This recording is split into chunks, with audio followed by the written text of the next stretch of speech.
નમસ્કાર દર્શક મિત્રો, હાલ સુરતથી સૌથી મોટા સમાચાર આવી રહ્યા છે. હાલ સુરતમાં 85 વર્ષનો મેઘરાજે વર્લ્ડ રેકોર્ડ તોડી નાખ્યો છે અને આ સાથે આજ 20 ઇંચથી વધુ પણ વરસાદ પડી રહ્યો છે. શું છે સંપૂર્ણ માહિતી? ચાલો આ સમાચારમાં આપણે જોઈએ. મહાઆફત. સુરતમાં કુદરતનો પ્રકોપ. 48 કલાકમાં તૂટ્યો 85 વર્ષનો રેકોર્ડ. જળતાંડવમાં 9ના મોત. સુરત, જુલાઈ 2026. કહેવાય છે કે સુરત ક્યારેય રોકાતું નથી, પણ પ્રકૃતિના રૌદ્ર સ્વરૂપે માત્ર 48 કલાકમાં સોનાની નગરી ગણાતા સુરત શહેરની રફતાર પર બ્રેક લગાવી દીધી છે. સુરતમાં મેઘરાજાએ એવું જળતાંડવ મચાવ્યું છે કે છેલ્લા 85 વર્ષનો વર્ષ 1941નો રેકોર્ડ ધ્વસ્ત થઈ ગયો છે. માત્ર 2 દિવસમાં ખાબકેલા 18 ઇંચથી વધુ વરસાદે આખા શહેરને પૂરની સ્થિતિમાં લાવી દીધું છે.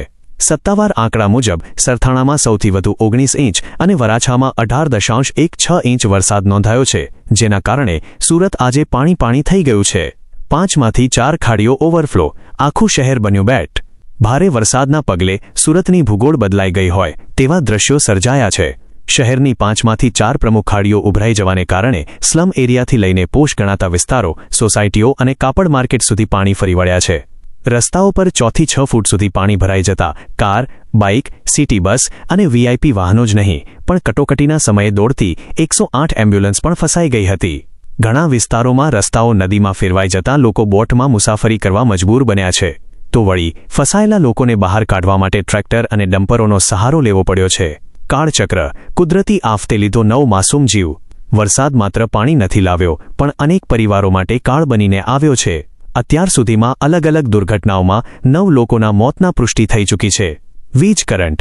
વિવિધ વિસ્તારોમાં પાણી ભરાવાને કારણે કરંટ લાગવાથી 4 લોકોએ જીવ ગુમાવ્યા.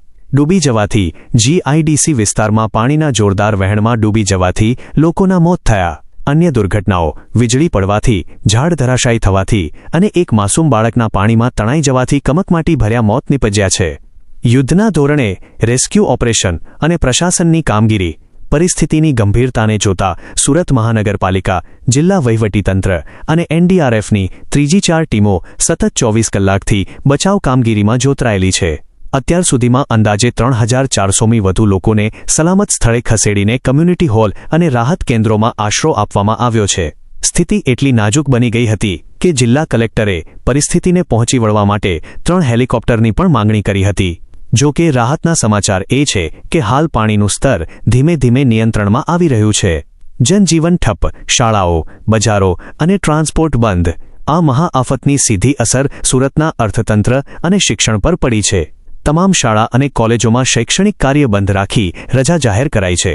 એશિયાનું સૌથી મોટું કાપડ બજાર, ટેક્સટાઇલ માર્કેટ સંપૂર્ણપણે બંધ છે, કારણ કે સેંકડો દુકાનો અને બેઝમેન્ટો પાણીમાં ગરકાવ થઈ ગયા છે, જેનાથી કરોડો રૂપિયાના નુકસાનની આશંકા છે. બીઆરટીએસ, સિટી બસ અને એસટી બસના રૂટો બંધ કરી દેવાતા પરિવહન વ્યવસ્થા ખોરવાઈ ગઈ છે. હજુ 24 કલાક ભારે. હવામાન વિભાગનું ઓરેન્જ એલર્ટ. સુરતવાસીઓ માટે હજુ સંકટ ટળ્યું નથી.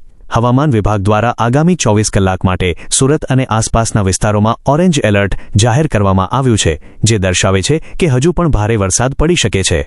પ્રશાસને લોકોને કામ વગર ઘરની બહાર ન નીકળવા અને સાવચેતી રાખવા અપીલ કરી છે.